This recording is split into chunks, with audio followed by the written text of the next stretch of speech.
మీ గురించి పంతులు గారు అన్నీ చెప్పారు. మీతో వియ్యం అందుకోవడం మా అదృష్టం. అబ్బాయి అంటే వాడు నువ్వు చూస్తే నేను చూసినట్టే డాడీ అన్నాడు. అబ్బాయి ఆక్స్ఫర్డ్ లో చదువుకున్నా పేరెంట్స్ అంటే అపారమైన గౌరవం. చాలా సంతోషం.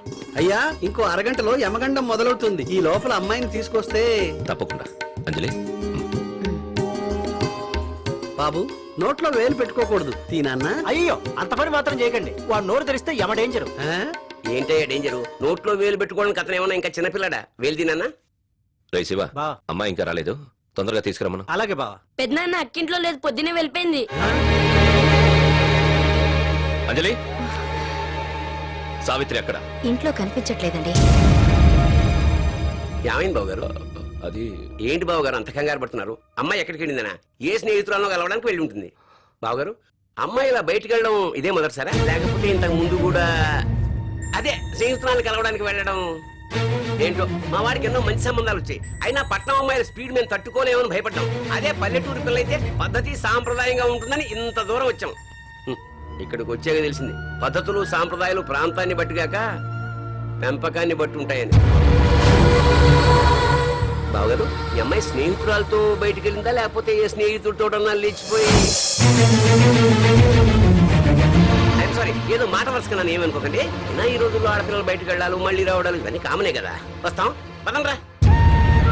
అయినా ఈ రోజుల్లో ఆడపిల్లలు బయటకు వెళ్ళాలి, మళ్ళీ రావడాలు ఇవన్నీ కామనే కదా.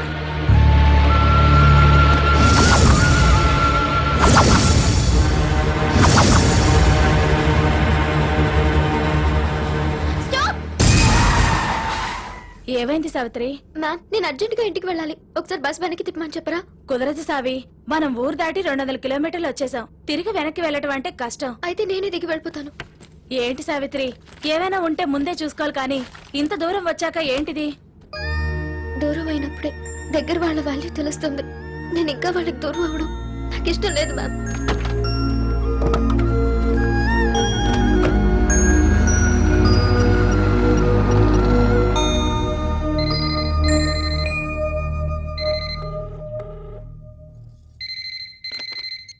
హలో మమ్మీ, నేను చావిని డాడీతో మాట్లాడాలి. అలాగేనమ్మా. ఏమండి, అమ్మాయి సావిత్రి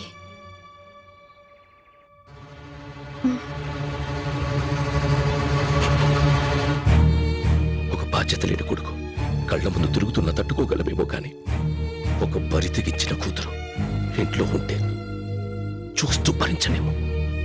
మనకే కూతురు లేదు. ఒకవేళ ఉన్నా అది ఈరోజు పొద్దున్నే చచ్చిపోయింది. ఈ రోజు నుండి ఇంట్లో ఎవరైనా నాకు తెలియకుండా దాంతో మాట్లాడినా, దాన్ని ఇంట్లోకి రానిచ్చినా ఈ ఇంటి నుండి నా శవం బయలుదేరుతుంది.